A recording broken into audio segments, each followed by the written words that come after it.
Pues bienvenidos a un episodio más de Reinventándonos Podcast, un podcast en donde invitamos a personas que se están enfrentando a un cambio organizacional o bien nos están dando herramientas para reinventarnos hoy para el futuro. El día de hoy tenemos un invitado muy especial, René Lankenau. Él es fundador de White Paper, un nuevo medio de comunicación especializado en el contenido más relevante para la comunidad empresarial de Monterrey. Y pues estaremos hablando de White Paper, de nuevos emprendimientos, de la misma ciudad de Monterrey y demás cosas que irán surgiendo. Pues muchas gracias por aceptar la invitación, René, bienvenido. Gracias, Luis, aquí encantado.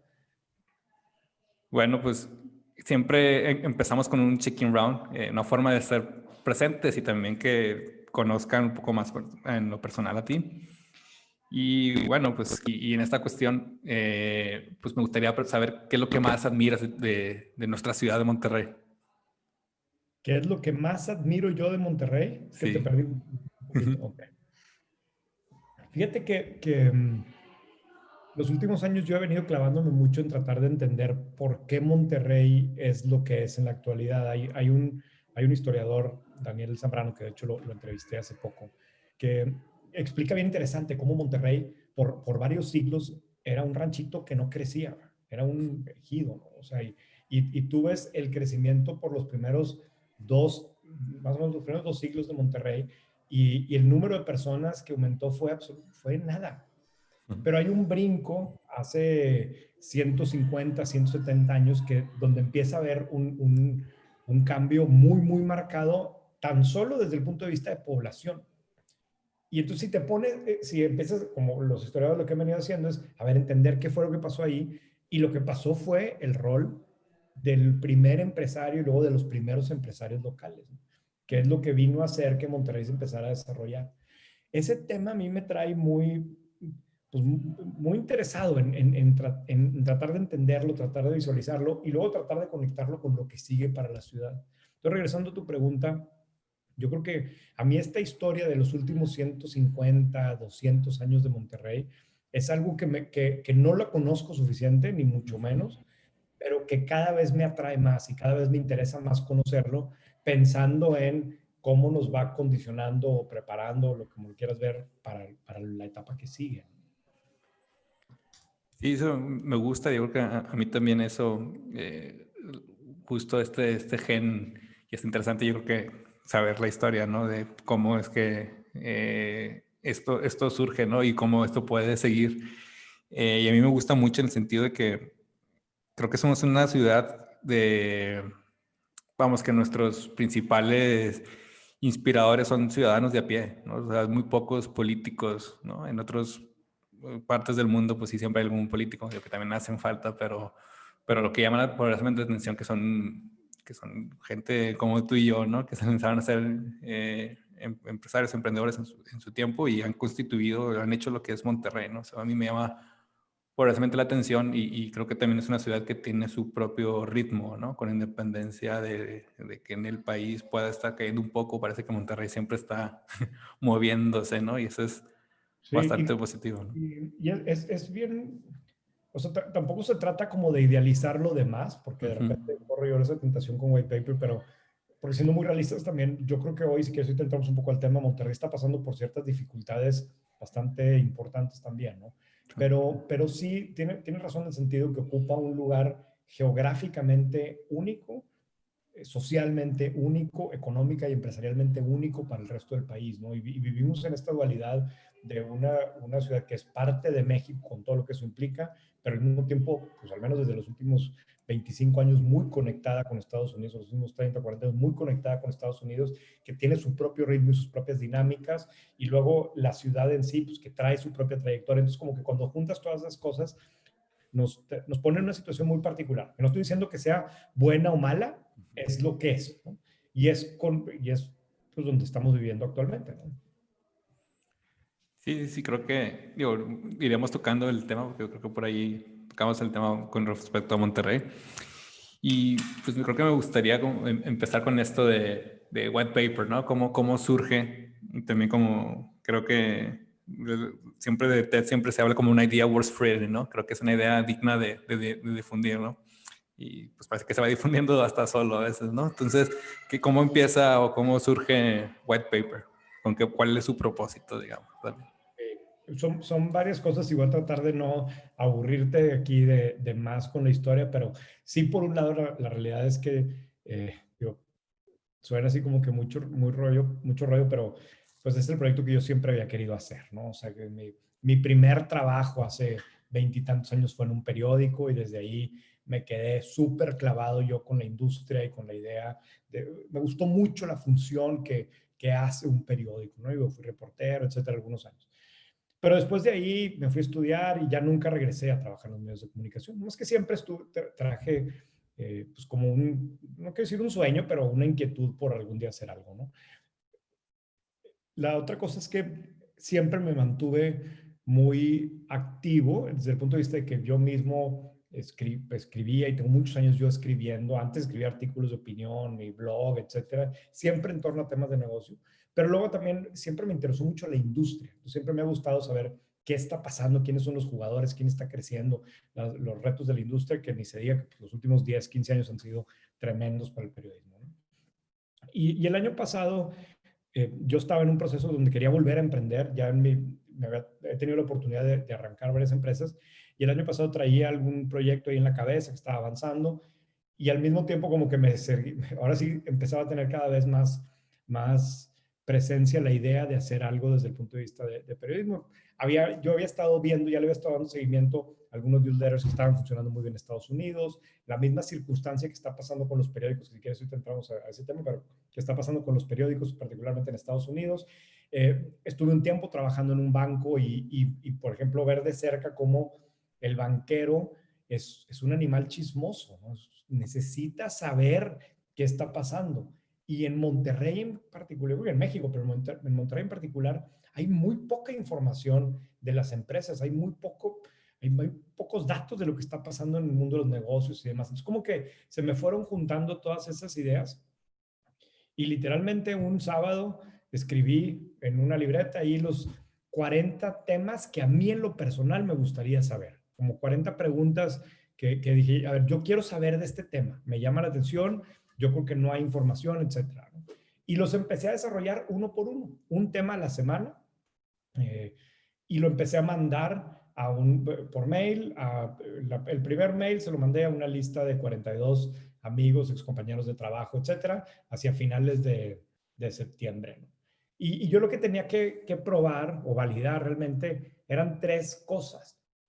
Primero, tenía que estar seguro que sí realmente hubiera gente interesada en leer este tipo de contenido, que iba a ser contenido de negocios de Monterrey o enfocado en Monterrey. Segundo, yo tenía que validar que yo fuera capaz de hacerlo, que yo fuera capaz de identificar el tema, el ángulo, cómo lo quería tratar, de conseguir la información, de conseguir las entrevistas, de redactarlo, etcétera, ¿no? Y el tercer punto que lo vine a validar más adelante era, pues, ver que hubiera una oportunidad de negocio, ¿no? Pero primero me clavé en las primeras dos y así estuve varias semanas en donde yo investigaba, aventaba el correo y a ver qué tal funcionaba, ¿no? Sí, creo que eso me gusta mucho que dices, porque es verdad, desde esta barrera de la consultoría a veces dices, oye, ¿cómo pues podemos saber la historia un poquito, algo de lo que te pone en la página web?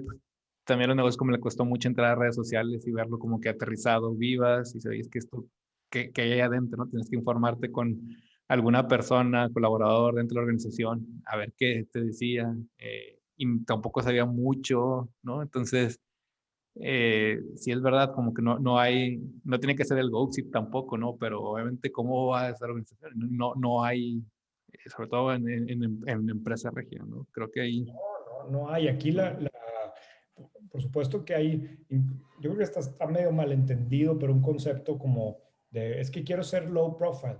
Sí, claro, está muy bien y es parte Ujú. de la idea y lo que hace White Paper no quiere chocar contra eso, pero yo sí creo que una ciudad como Monterrey, que en una ciudad como Monterrey necesitamos conocer más a las empresas y necesitamos conocer mejor las historias y saber qué está pasando, porque todo eso genera dinamismo, genera pues, mayor capacidad de hacer nuevas cosas, creatividad, contactos, etcétera. Yo creo que es parte de que una ciudad así pueda seguir creciendo. Y yo entiendo por qué en los últimos años, y si de por sí siempre el empresario en Monterrey ha tendido a ser de un perfil más bajo que en otros lugares, en los últimos años se ha acrecentado y sí, por supuesto que está relacionado con temas de seguridad malentendidos, pero también yo creo que de alguna manera a mí me pasa mucho, ¿no? Que de repente encuentro una empresa que quiero contar su historia.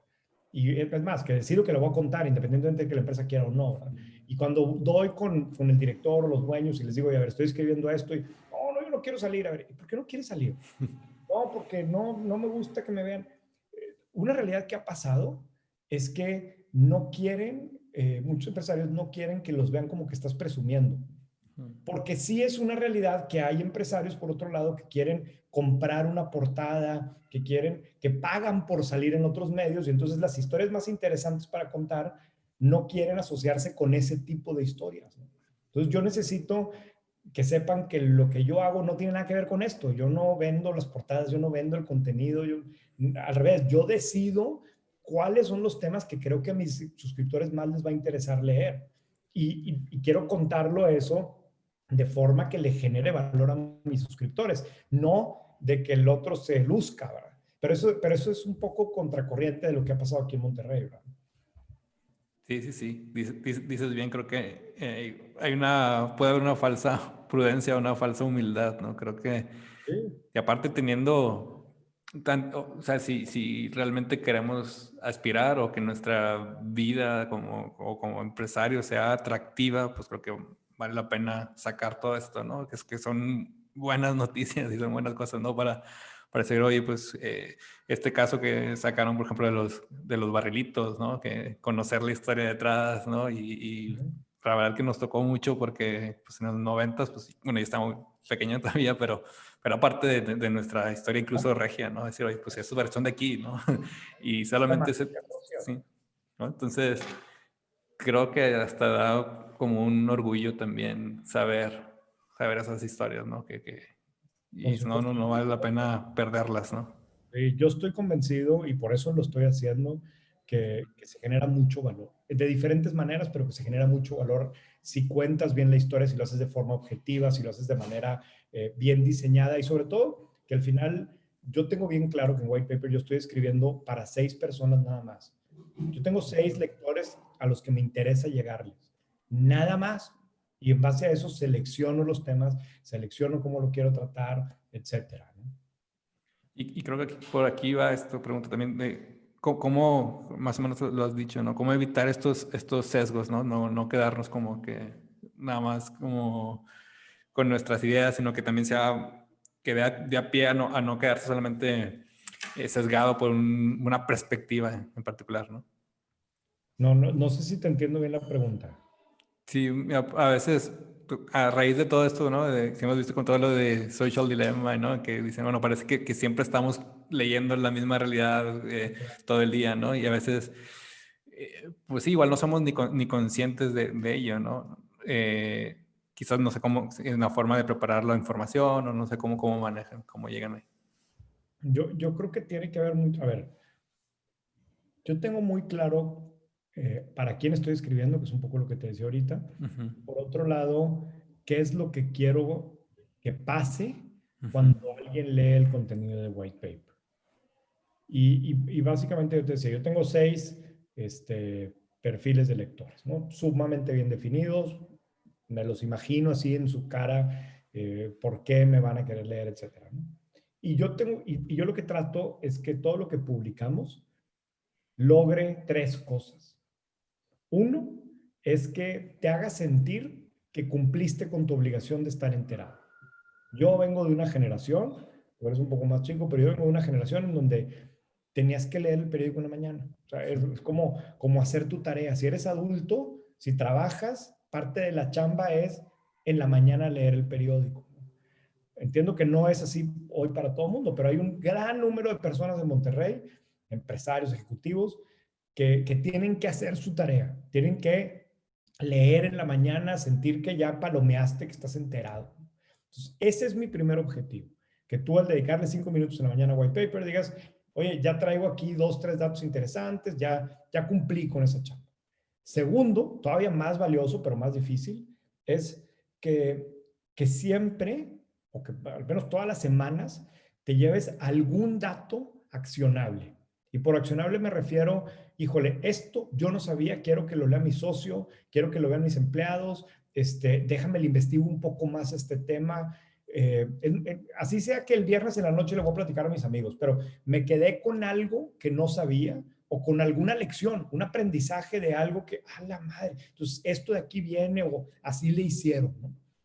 Y tercero, que es un poco menos relevante que los otros dos, pero también lo quiero asegurarme de eso, es que si bien mucho, al final, si tú tratas de hacer un medio de comunicación objetivo, va a haber cosas buenas y va a haber cosas malas, ¿no? Va a haber noticias malas, va a haber cosas que no salieron bien, empresas que quiebran, gente que no logra sus objetivos, etc. Y yo lo tengo que contar también. Pero aún así, yo no quiero que White Paper sea un medio que ni que te alarme, ni que te deje mal sabor de boca. O sea, y eso tiene que ver con cómo seleccionas las notas, cómo las acomodas, incluso un día contra otro día, etcétera. Pero para mí es muy relevante. O sea, yo creo que habemos muchos que si bien queremos estar enterados y queremos saber de lo malo que pase, tampoco quiero que me estés alarmando todo el tiempo y que todo el tiempo me estás diciendo todo lo mal que está pasando en el mundo.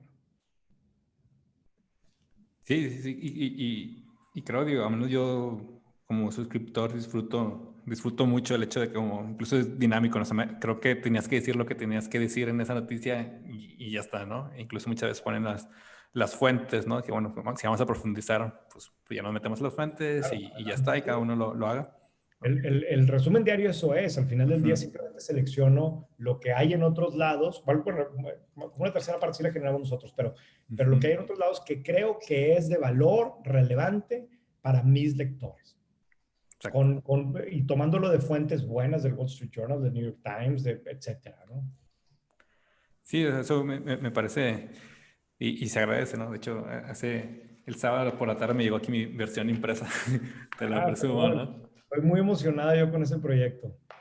Sí, la verdad que... Y también la selección de aquí de estos artículos que hicieron me pareció la correcta, ¿no? Porque creo que también trasciende un poco incluso el tiempo y la inmediatez, ¿no? Quizás esos artículos de, bueno, con la entrevista con Salvador Alba, ¿no? Juan Carlos Suazo, ¿no? Son las cosas que sigue como que moviéndonos, ¿no? O sea, no es que tenga que ser de ayer la noticia, sino que nos da profundidad, ¿no? La mínima profundidad que necesitamos, ¿no? Porque me gustó mucho y, wow, pues ahí lo hemos estado también ahí presumiendo un poco, Perdón. ¿no? Bueno, ¿tú crees cómo este proyecto cómo se hace sostenible, ¿no? De hecho, por ahí se ha puesto mucho en moda el Patreon, Twitch, ¿no? Como que los artistas mismos han buscado como que, oye, pues necesitamos, digamos, sobrevivir o que alguien que nos vea, incluso, yo pago también suscripción de Medium, me gusta mucho ahí por el trabajo puesto a investigar y ver y demás. Por ahí hay, por ejemplo, otro en Patreon me gusta mucho la composición musical, Soundtrack, que es un español que construye canciones y sube Ya sus lo, canciones, ¿no? claro, sí lo he visto. Pero ¿cómo hacer esto sostenible? ¿Y tú crees que esto sea ya una tendencia que llegue para quedarse? Yo creo a ver, o sea, venimos de una industria que los últimos 20 años le fue de la fregada, ¿no? O sea, particularmente los últimos 10 le fue muy mal a nivel global. Y si tú te pones a ver lo que está pasando en otros países y particularmente en Estados Unidos desde hace 4 o 5 años, claramente se está moviendo hacia el otro lado, ¿no? Que quizás también es un extremo, ¿no? Y no va a acabar siendo ahí. Hay unas gráficas bien interesantes, fíjate, no las tengo yo aquí, pero si no, luego te las comparto, de cómo el New York Times, cuando saca su producto digital, como en el 2010, 2011, por ahí, empieza a crecer, pero empieza a crecer muy lento. Y pues va creciendo las suscripciones digitales, pero muy, muy lento. Y luego tiene un punto en el que hace así, que de alguna forma coincide con, por otro lado, una gráfica en donde vienen el uso, el porcentaje de tiempo, el uso de los adultos de las redes sociales, que viene por muchos años creciendo, creciendo, creciendo, y luego llega a un techo y ahí se queda, incluso baja un poco. Y si tú juntas las dos gráficas, te das cuenta que coinciden. O sea, en el momento en que brinca para arriba el New York Times, es también cuando se atora el social media o incluso baja. Coincide que son las elecciones de Donald Trump, 2016, por ahí. Yo creo que ese fue el momento en donde un gran porcentaje de la gente, donde aparece formalmente el concepto de los fake news, que siempre ha existido, pero aparece con un nombre, ¿no? Y empieza a haber mucho mayor conciencia de que, aunque hay mucha información allá afuera, no toda es igual y no toda es preparada de la misma forma. Y entonces yo creo y yo lo estoy viviendo aquí en Monterrey también, es lento y lo que tú quieras, pero hay un perfil de persona que entiende para qué va a usar la información o que entiende que la información la necesita por alguna razón. Y por lo tanto también es un perfil de persona que puede y que está dispuesto a pagar por ella. Y esa es la tirada con White Paper. Yo lo que estoy tratando de hacer aquí es generar contenido que sea de tal valor para ti que tú lo necesites, que tú quieras pagar por ese contenido. Y que tú al pagar sientas que estás recibiendo más de lo que te costó. Ese es el gran reto.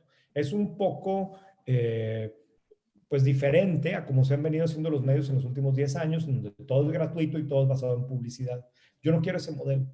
Yo sí tengo algo de publicidad muy bien seleccionada, muy acorde al tipo de lector, pero el principal ingreso quiero que sean las suscripciones. Quiero que sea que tú estés dispuesto a pagar por ese contenido. Porque hacerlo de esa forma también tiene una exigencia para mí diferente. No es el mismo artículo el que haces para llamar la atención, normalmente es para alarmar, para escandalizar, lo que necesitas para que la gente le pique y por lo tanto puedas vender anuncios, versus el contenido que es mucho más investigado, que va muy enfocado a tratar de generarte algo positivo.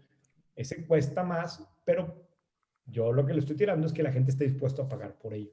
No sé si me expliqué.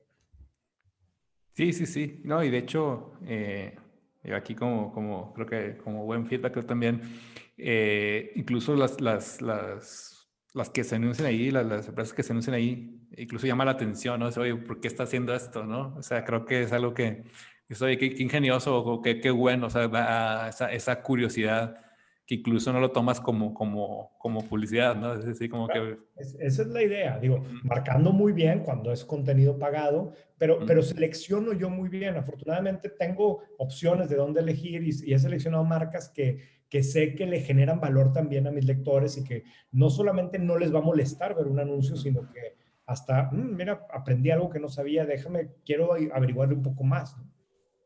Sí, sí, sí, y creo que eso es darle un twist, ¿no? Es como, digo, estás como componiendo ejemplo musical, pero me gusta mucho, pero decimos, bueno, es como hoy en día que tenemos invadidos por el reggaetón, ¿no? El problema es que no sea el reggaetón, sino lo único que ofrezcan sea el reggaetón, ¿no? Entonces, Claro. cuando escuchas un buen pop, ¿no? De alguien, dices, oye, es que, mira, no tenemos que reducirnos al reggaetón. Hay otra forma de hacer música catchy, fresca y que sea pop, pero no tenés lo mismo de siempre, ¿no? Entonces, creo que con la suscripción vale igual, ¿no? O sea, no necesariamente tenemos que caer ahí, sino, oye, sí puede hacer suscripciones, pero, oye, hasta me da gusto que lo que hay ahí es bueno, ¿no? Tienes que estar consciente que no es para todo mundo, que es para un cierto perfil de personas nada más. Y eso a mí me da mucha libertad también.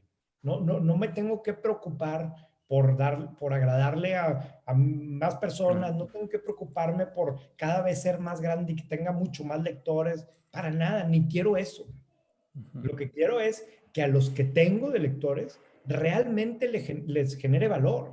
Y tanto así por ejemplo, para mí el indicador más importante no es mi crecimiento, sino es qué tanto me leen los que están suscritos. Quiero estar seguro que lo que les estoy dando es algo que les genera tal valor que me leen todos los días o casi todos los días, ¿no? Y prefiero controlar muy bien eso a crecer de forma desmedida. Sí, exacto. Y creo que al final vas creando una comunidad que creo que rinde mejor que, como dices, no le voy a hablar a todo mundo, pero esas personas que les voy a hablar van a pensar en mí, ¿no? En el contenido, ¿no? Y al menos yo lo valoro así, oye, pues está súper bien, porque es el que la mejor persona que igual que me da estos insights que necesito para esto en concreto es White Paper, ¿no? Entonces, creo que es algo que vale la pena, ¿no?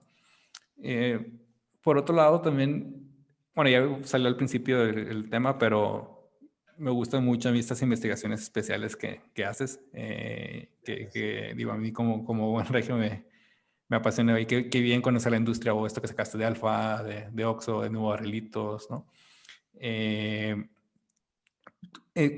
Por ahí también hay en Instagram, de hecho, una que se llama Archivo, que me gusta mucho, que cuenta la historia de Monterrey a través del diseño, ¿no? Sí, claro. Y Buenísimo. dices, wow, ¿no? De hecho, pues he hablado con ellos varias veces, a ver si ellos tienen, por ejemplo, para el de Barrilitos, justamente los escribí, a ver si ellos tenían, que desafortunadamente no tenía nada, ¿no? Pero sí tenemos cosas en común. Sí, ¿no? Dices, wow, y a veces, eh, como dices, dejamos como que estas historias de lado, ¿no? Y también, por ejemplo, diseñadores, oye, gente, diseñadores de alcance mundial, y soy, wow, o sea, hicieron este logo, ¿no? ¿Crees que esto motive un poco al empresario regio, más o menos ha ido saliendo, ¿no? A darle un twist, o crees que venga una oleada nueva también de empresarios regios o de forma de entender la empresa, como lo estás viendo tú?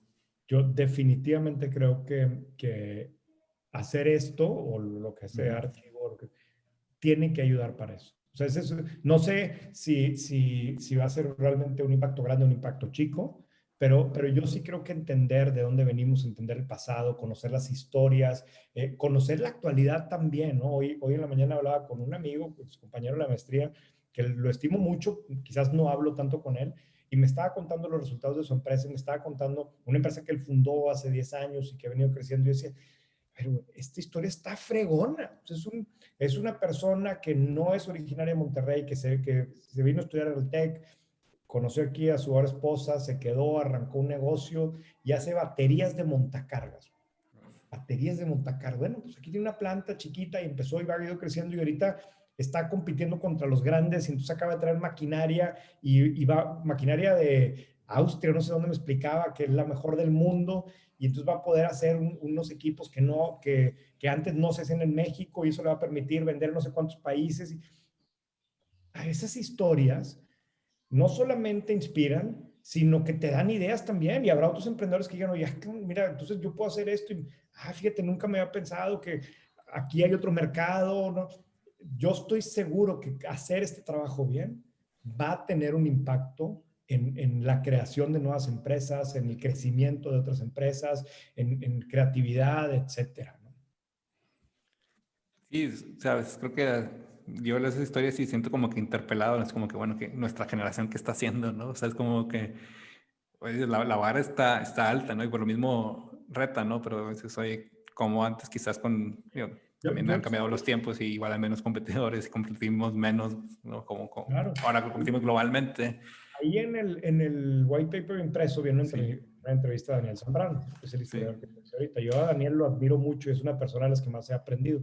Daniel se ha dedicado a estudiar pues, esto, a la historia de los empresarios de Monterrey. Sí. Yo mucho de lo que he aprendido se lo aprendí a él. Y tiene una clase que son 3 sesiones y va contando la historia y pues cómo fueron creciendo las empresas y todo. Esa plática de Daniel no termina bien. O sea, justamente sus últimos 10 minutos es, oye, todo esto se acabó en el Tratado de Libre Comercio. Y entonces él llega hasta 1994 y saca una lista, pero una lista enorme de empresas entre las que está Barrilitos, por ejemplo, que no pudieron competir después del Tratado de Libre Comercio. Empresas que se hicieron chiquitas, que se tuvieron que vender mal, que terminaron cerrando, que se fueron haciendo insignificantes, etcétera, ¿no? Y él termina su conferencia diciendo, y mira, y ahorita si te pones a ver qué hay en Monterrey, pues, puros edificios, ¿no? Como que lo único donde está el dinero de los empresarios de Monterrey ahora son en edificios vacíos, ¿no? Y a mí me caló mucho eso cuando se lo escuchó, lo he discutido con él. Y le digo, yo creo que tiene razón de cierta forma, pero no del todo. Hay muchas historias, algunas de las que yo he podido ir descubriendo en White Paper, que ahí están. Simplemente pues por las razones que tú quieras, todavía no las conocemos. Y yo por eso quiero hacer esto, porque creo que el contar esas historias va a generar muchas cosas positivas, ¿no? Pero sí es un tema para reflexionar y es un tema que tenemos que saber y vivir todos los días, ¿no? Sí, sí, sí. Digo, eso creo que al final nadie, ahora sí que nadie puede querer lo que no conoce, ¿no? O sea, al final nos pueden pasar eso de noche y bueno, no sé si eso también nos pueda pasar como a la empresa regia, que hoy en día hay una oportunidad y no sé si tú desde esto que hayas investigado, lo que ves todos los días y quizás no estamos viendo tan claro o ¿dónde crees que podría ir la innovación en Monterrey? No sé, no sé. Fíjate que justo ahorita a las 6 tengo una entrevista con una persona para esta semana, Ujú. que ese es uno de los temas que vamos a hablar, ¿no? Yo creo que, y justo para mí este es uno de los temas más delicados en la actualidad, Ujú. en el caso de Monterrey. Monterrey ha sido muy famosa o logró su fama, pues principalmente siendo una base de industrias, ¿no? De grandes fábricas en donde se fabricaban cosas, ¿no? Y luego tienes, pues sí, un par de décadas en donde también creces mucho, simplemente para efectos prácticos maquilando cosas. En algunos casos más sofisticado y en otros menos. Pero por otro lado, hay y esta es de las cosas que creo que no se conocen lo suficiente en Monterrey, hay una tendencia también hacia el desarrollo de centros de ingeniería en Monterrey. Monterrey tiene muy buenos ingenieros, muy competentes a nivel internacional, ¿no? Entonces aquí empieza a haber una oportunidad, para regresar a tu pregunta, por ejemplo, con el diseño de piezas para cierto tipo de equipo. Ya no nomás me traes el diseño de otro lado y aquí lo fabrico, sino desde aquí diseño para todo el mundo, ¿no? Una de las personas que trabaja en White Paper es ingeniero en aeronáutica y me contaba, por ejemplo, que de su generación, es un chavo que tiene unos 27 años, que de su generación, eh, como la mitad trabajan en John Deere, ¿no? Resulta que John Deere tiene así muy calladito un centro de diseño aquí desde donde diseñan piezas para todo el mundo, ¿no? Y empiezas a rascarle y te vas dando cuenta que hay varias empresas. Entonces yo creo que hay una oportunidad para Monterrey interesante alrededor de eso.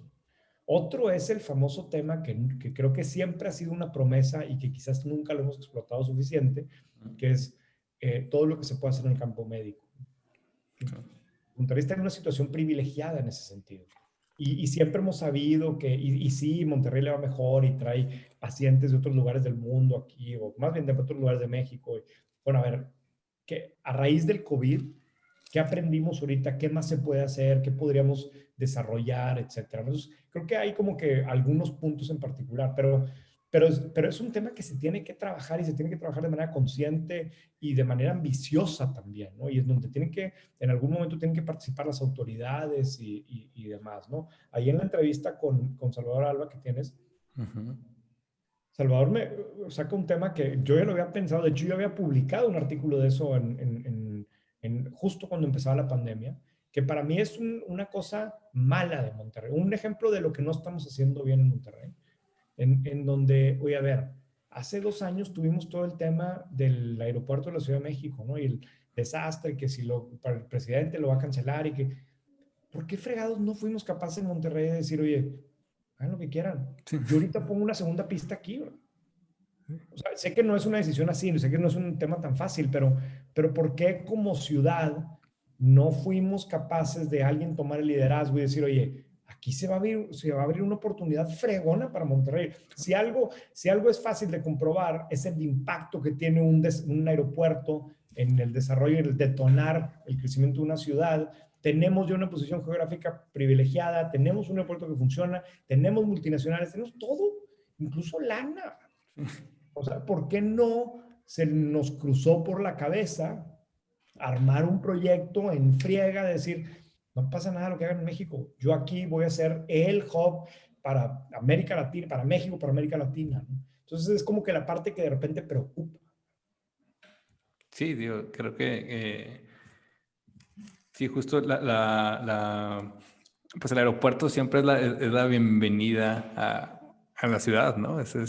te distingue, oye, pues aquí es como vamos como recibimos a la gente que viene a vernos, ¿no? Tener vuelos directos a más lugares y tener muchas más operaciones es bien, o sea, eso está cada vez, o sea, pero para eso sí hay muchos estudios en donde entre, entre mejor aeropuerto tengas, pues tiene una correlación con el desarrollo de una ciudad. Sí, ¿no? Y ahí, como nos has venido poniendo en White Paper últimamente con Austin, como creciendo, ¿no? O sea, siendo el nuevo Silicon Valley, pues teniendo tanta relación ya Claro. histórica entre Texas y Nuevo León, pues creo que ahí ni mandado a hacer está, ¿no? Sí.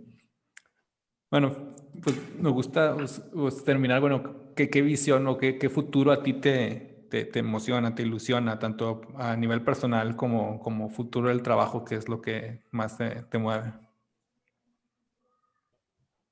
Pero te refieres, o sea, ¿qué me gustaría que pase para White Paper? ¿Hace cuenta o qué? Sí, como un ves qué escenario tuyo, digo, puede ser White Paper y también a nivel profesional, o sea, sabes que también, además de White Paper, me gustaría tener este proyecto o cual cosa, y en el trabajo, qué cosa te gustaría que pasara, ¿no? A ver, pues digo, me gustaría mantener el ritmo de crecimiento que tengo ahorita. No sé hasta Ujú, cuándo lo voy a poder tener o incluso ujú, acelerar, ujú. pero eh, afortunadamente White Paper sí ha encontrado lectores que quieren este tipo de contenido que para quienes les genera valor. A mí lo que me urge es seguir construyendo el equipo. Afortunadamente ya hace 2, 3 meses conseguí un par de personas muy buenas, estoy muy contento con cómo vamos mejorando, pero para estar en donde quiero estar y donde necesito estar en los siguientes 6 meses, pues necesito seguir construyendo la empresa. Hoy por hoy ando buscando gente que me ayude con temas de producto, que no es fácil. Eh, ¿Qué más me gustaría? Yo en lo personal todavía atiendo clientes por fuera, soy consejero en algunas empresas y me gustaría mantener eso y poderlo crecer todavía. Tengo espacio para un cliente más, si no es que dos.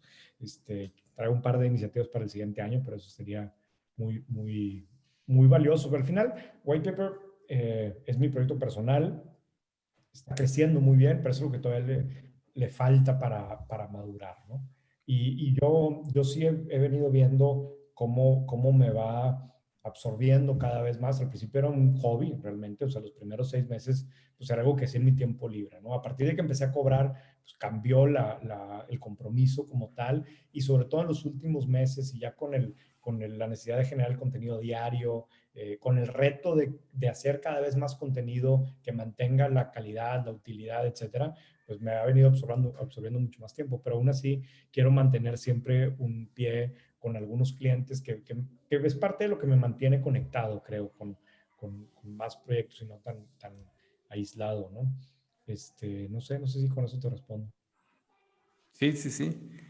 Yo creo digo, al menos este año lo he visto desde este lado crecer a White Paper, ¿no? Y cada vez, o al menos incluso con clientes, con colegas, oye, sí, yo estoy suscrito, ¿no? O sea, es como que ya está más en el top of mind, que creo que eso, ya cuando pasa eso, ya empieza a ser más serio, ¿no? Entonces también la gente empieza ahora sí, como dice, si yo no estoy ahí, pues me estoy perdiendo de algo grande, ¿no? Más de nuestros, me imagino que dentro de estas 6 personas que son, que leen los tipos de personas, pues estaremos estas gente de empresa adentro, gente de consultores, ¿no? Que quizás, Claro. oye, pues si no estoy, pues sí, me estoy perdiendo. Y yo creo que, al menos en lo personal, sí veo que, oye, que sí me ha cambiado, ¿no? Y de hecho, pues me hace ser también más movido, ¿no? Y llegar con más confianza también a los clientes que tengas o que quieras prospectar, que tengas mucho más empatía, los entiendes más, ¿no?